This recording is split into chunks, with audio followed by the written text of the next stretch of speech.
Og lige halløj, det er Christian fra Proteinkick her, og i dag der skal vi lave en lille aftensnack smoothie. Og den kommer til at bestå af noget skyr med vaniljesmag, proteinpulver med kakaosmag, sødemiddel, nogle bær og en chat letmælk. Så vi lavet på, det er, at vi vejer ca. 250 gram skyr af.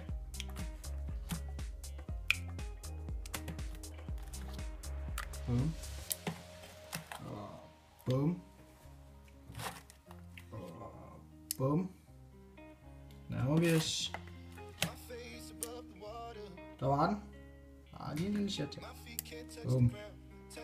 Så tager vi vores proteinpulver hælder op i. Kommer vores frosne bær i.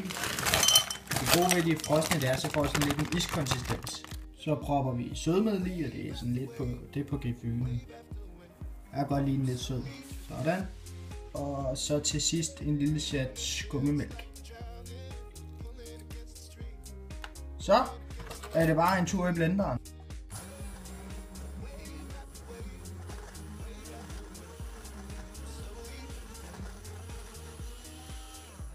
Til den har en rigtig konsistens, man synes, og smager godt lide sådan lidt smoothie-agtig.